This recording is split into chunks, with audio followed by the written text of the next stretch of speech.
Hello friends, I'm Michael Kingswood. I write fiction for fun and profit. Before we get to today's show, we have to do one thing real quick, and that's a little spot from our sponsor. Fortunately enough, our sponsor is me.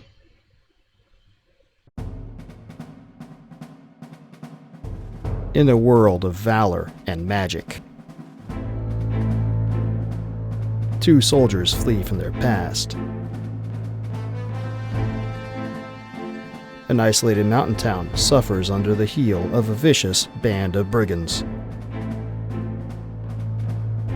An offer of redemption for the one, salvation for the other, but not without great risk to both. Action and adventure await in Glimmer Vale, the first book of the Glimmer Vale Chronicles.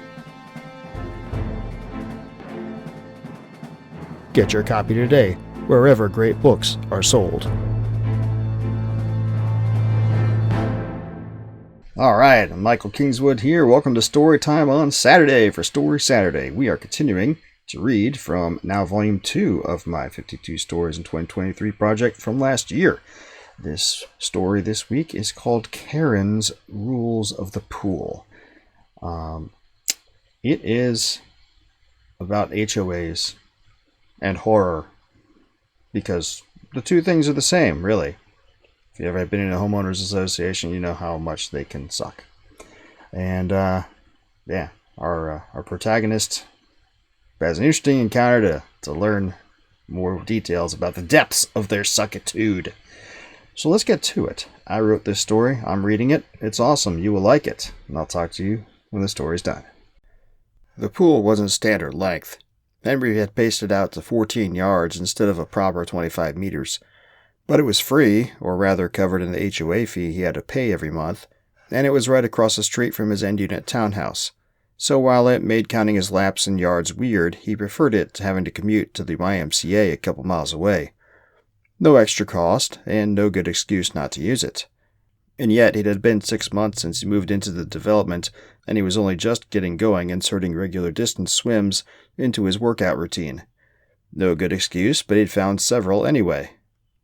But now it was getting on into June, and he couldn't convince himself the water would be chilly anymore, so here he was in triathlon shorts that he hadn't used in 4 years, with an old swim cap in one hand and a newly purchased pair of goggles in the other, standing at the edge of the pool and looking down its not very intimidating length, and trying to make himself get started on it.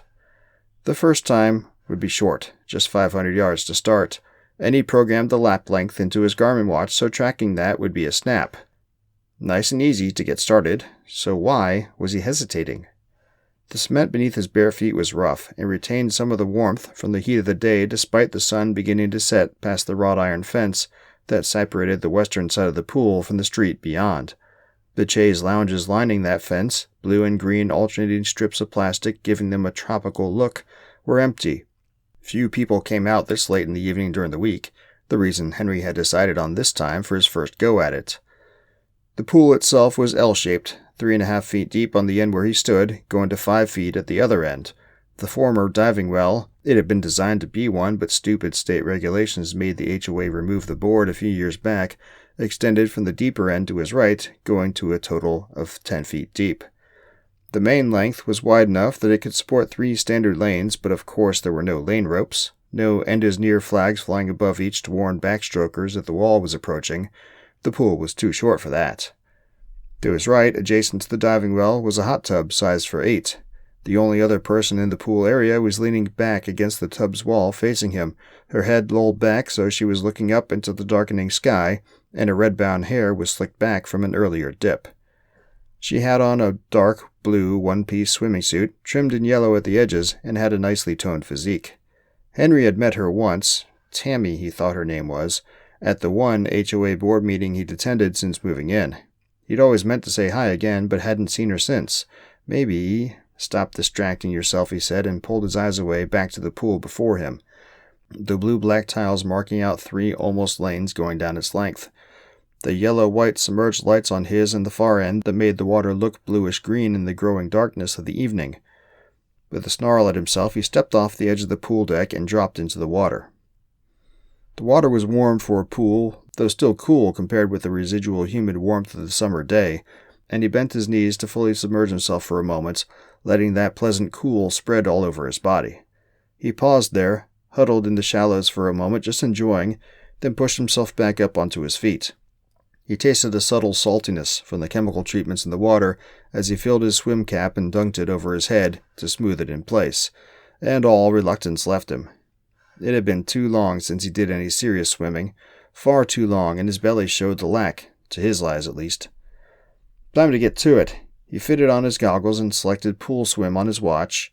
Haven't seen you here before, a female voice said from behind him and to his right, and he paused mid-button push.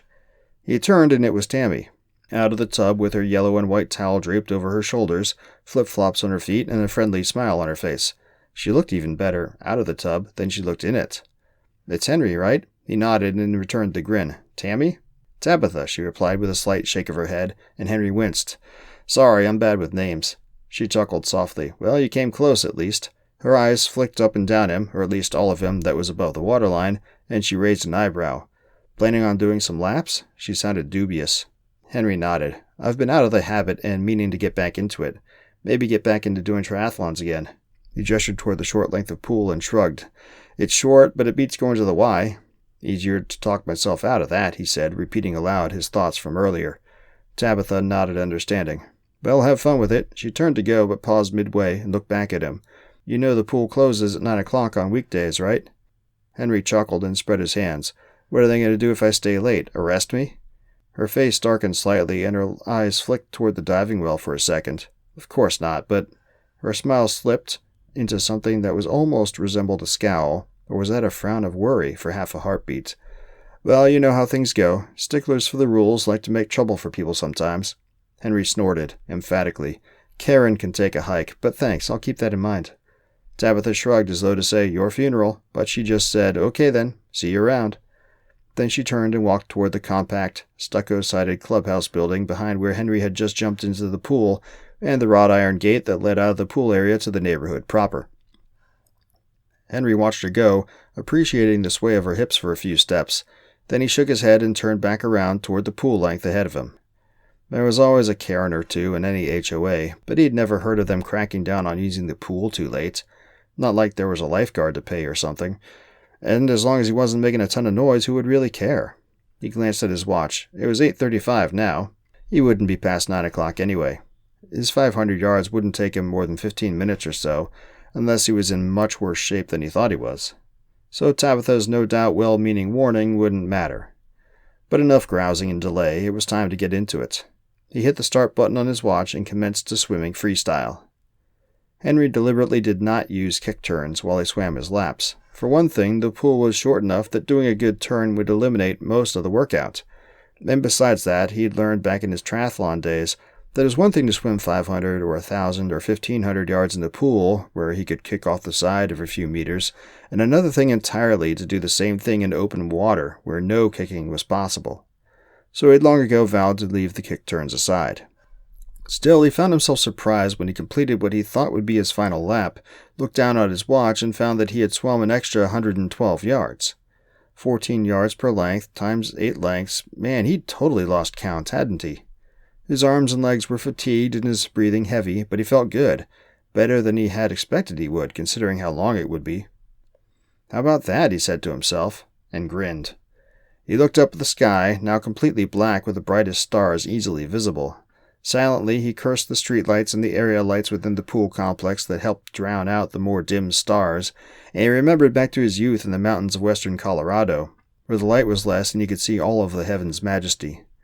For a second, he wondered why he'd come down to the city, leaving all that behind. But only for a second. There were no jobs, or at least none that he wanted, in his hometown. Life and career was much better here. It still sucked not to see the stars as well as he used to, though. Henry tore the swim cap off and placed it and his goggles down on the concrete lip of the pool, then kicked off the wall and made a slow, leisurely breaststroke down the length of the pool. No rush, no objective except to breathe and feel the water course across his skin and cool down from the exertion of the last several minutes. He smiled, content with the leftover feeling of exertion that coursed through his veins, and laughed softly to himself. God, he'd missed this. Why had he stayed away from it for so long? He reached the deep end of the pool and took hold of the wall. Then he pressed down, submerging himself into the cool depths. Henry pushed himself down to the bottom and exhaled. Bubbles flowed from his mouth, obscuring his vision as he settled down into a sitting position on the bottom, Indian style. There he remained for a short while, occasionally pushing upward with his arms to keep himself from floating upwards out of his seat, and he peered around. The light from the shallow end was visible, and a yellowish glow through gray-blue gloom that filled that end of the pool. The light on the deep end, closer, shed a slightly unearthly glow throughout the surrounding water. Yellow-white, but tinged with blue-green, it seemed the glow wavered and faded as the water flowed around. Off to his left, another similar glow lended more ghostly illumination from the submerged light in the diving well. It was an eerie but not off-putting contour onto reality, different from the world of air, but one he'd experienced many times before. Henry sat and basked in the coolness of the water, the eerie glow of the submerged lights, for a longer time than he bothered to count. Then the buildup of carbon dioxide in his system began to scream at him, and he went to push himself back up to the surface to take a breath. Just before his head broke the water, the light in the diving well flickered. On off, on off. Henry breathed in deeply and turned in the water to face the diving well. He felt his eyebrows rising on his head as the light there flickered again. And again. Was the light shorting out? A shiver went up his spine, and Henry felt a moment of panic. If the light was shorting and he was in the water, the electricity could... He hauled himself in, hard. Those lights were well sealed, watertight. If the light itself was having a malfunction, there was no way it could harm him here in the pool, not without major damage to the pool's wall or the light's setting, and that sort of damage would be easy to see, and he'd seen nothing like it. So it was a glitch or a problem, but not an immediate safety issue. He would want to tell the property management company about it, though, so they could get it on the list of things to fix, if it wasn't already. Henry stroked slowly toward the diving well's light. As he crossed the threshold dividing the well from the rest of the pool, the light flickered again, but it remained off for longer this time, almost a full second. Henry paused, treading water, after the light turned back on, and he considered. Now that the light was back on, it didn't appear to be abnormal. It was the same yellow-white illumination that the other two lights in the pool shed, and yet... It flicked off and stayed off. Henry felt the hairs on the back of his neck, those that were out of the water, rise. The sudden darkness, immediately less penetrated by the other lights in the pool, drove a feeling of unease within him, and he resisted the urge to kick away, out of the diving well, and toward the ladder leading out of the water, just a few feet past the dividing line to the well, on the 5-foot wall. Silly, he said, and gave himself a shake as he kicked closer to the diving well's light setting. He was just approaching the wall above it when the light turned back on, and Henry smiled in satisfaction as he sent himself an inward rebuke for being silly.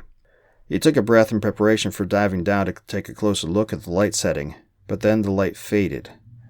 It didn't go out, it faded like something had passed in front of it, and then just as quickly it regained its full brilliance. Henry let the air he had been drawing in out in a cough and looked down. His feet were clearly visible, treading water, and below them and in front of him the circular setting of the light set into the wall, but below both there was something moving in the water below him. Long, dark, and slippery, like it didn't have a shape but was tumbling and twisting in the water as though it was caught in a current, or dancing and whirling of its own accord. Henry let out a yelp and kicked away, crawling toward the wall to his right in a freestyle the likes of which he hadn't used in years, since he was on the swim team in high school, going to the state finals. He didn't look back at that swirling dark, whatever it was, he just swam, hard as he could. And he made it. His hand caught hold of the wall and he moved to haul himself out of the water. Something grabbed his ankle. Grabbed and pulled. Hard. Henry grabbed at the wall with his other hand, holding on desperately with both hands, and a strength born from the sudden certainty that if he let go, he would be drawn down into the depths forever. Whatever that thing was that had him, it would be the end of him. He didn't look down to see what it was, he didn't dare to, he just held on, trying with all his might to pull himself up and out of the water. But slowly, inexorably, he felt his fingers sliding along the lip of the pool's wall. There just simply wasn't enough purchase, not enough to hold on to. "Oh God," he cried, as he felt his fingertips drag against the final lip of the wall. And then he was beneath the water, being drawn down and down.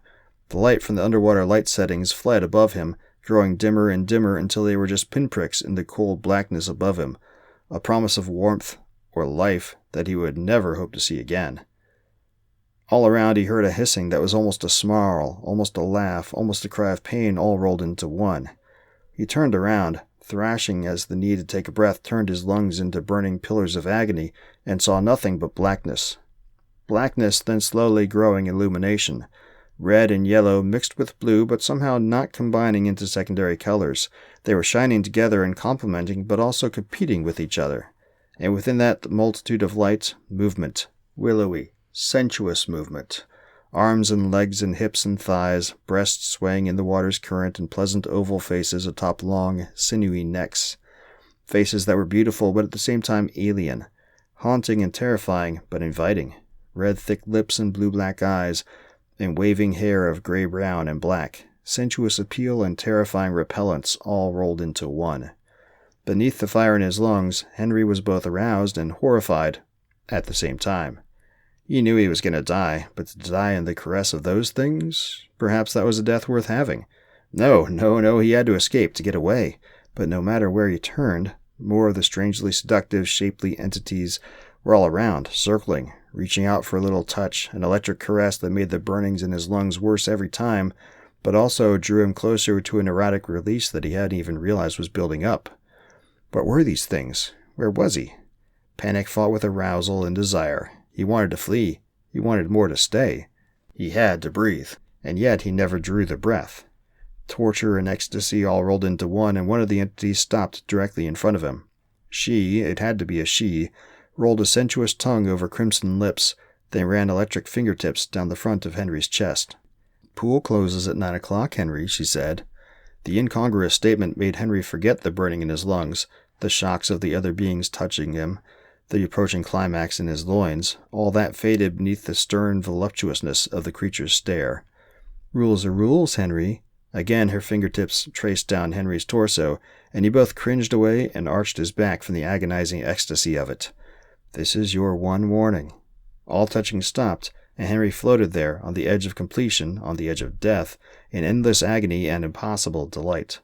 For a short eternity nothing happened. "Don't break the rules again." Then he was launched upwards. The pinpricks of light from the submerged lights rushed up to meet him and embraced him, and then he was out of the water, arcing up into the air until he landed with a thud on the concrete surrounding that pool. A thud that sent the pent-up breath within his lungs exploding outward in uncontrollable coughing that lasted for another eternity, during which every touch from the entities beneath the waters burned. But worse was the pent-up lack of release in his body, and for some time he could not count. He just laid there, groaning in misery, and in stark, raving fear. At some point reality began to coalesce around him again, and the agonies that had been flooding his being faded. But somehow an echo of the ecstasy remained, like it was fading as well, but slower. Did those things want to return after all? "Jesus Christ," he said, and pushed himself up onto his feet.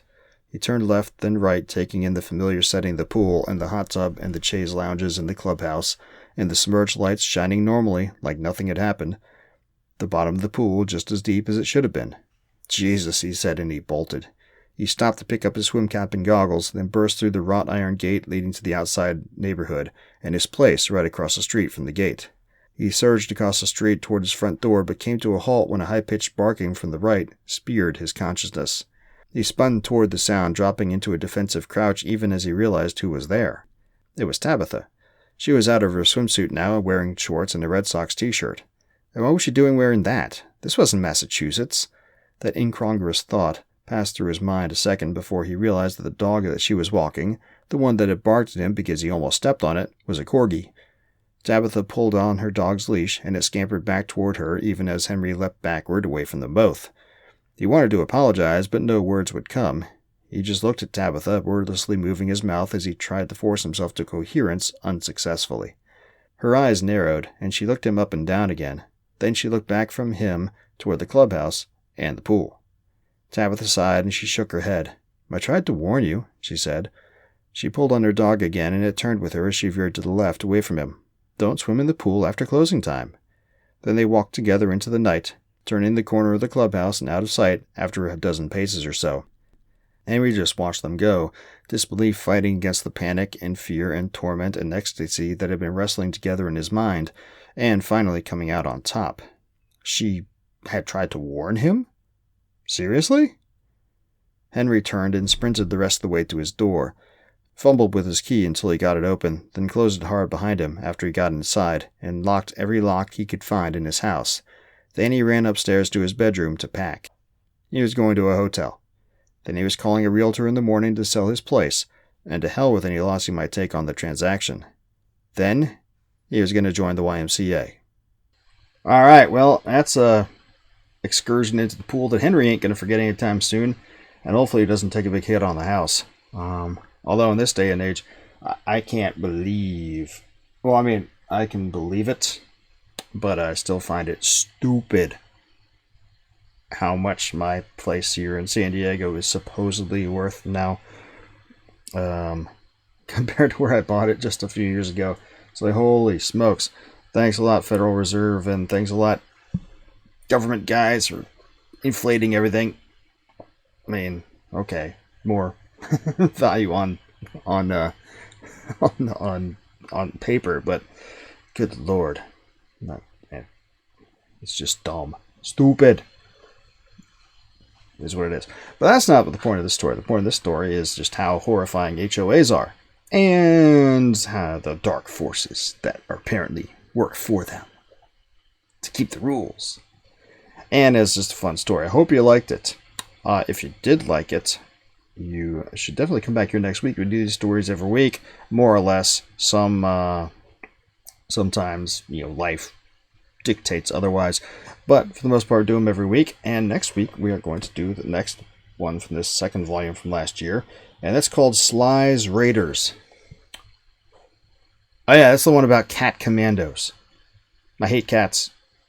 They're the spawn of Satan. It's cliche that writers would write stories about cats. And because it's a cliche, I decided to write a story about cats. Even though I hate them, because they're the spawn of Satan. Dogs are awesome. I love my doggie. She's not here right now. But cats, the only good cat is General Tso's chicken.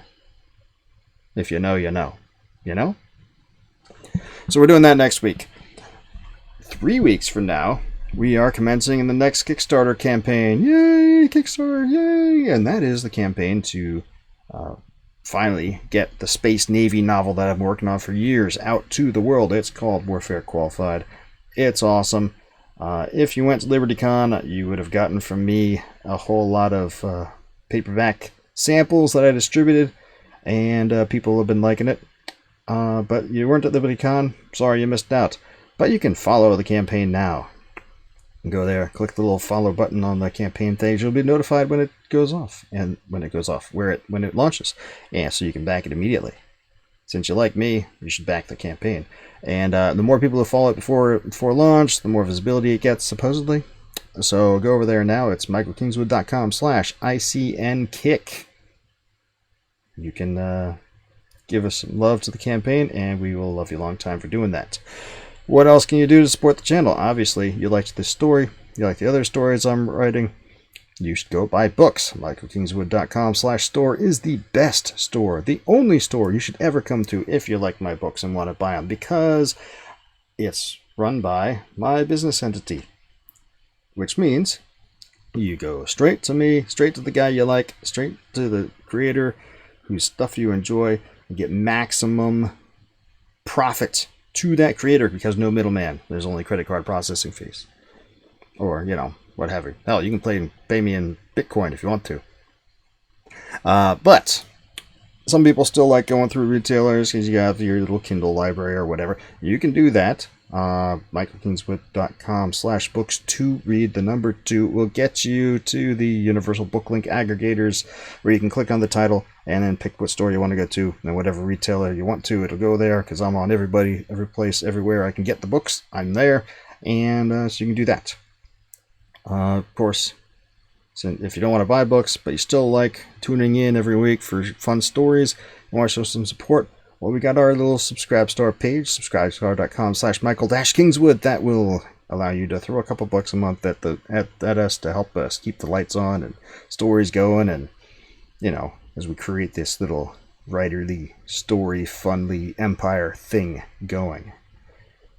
And of course, if you haven't subscribed already to the podcast or the video channel or wherever you found us here, do that. Hit like, to all your buddies, and come back next week where we will read about Sly's Raiders. I will see you then. Thanks for tuning in. Until next week, don't do anything I wouldn't do.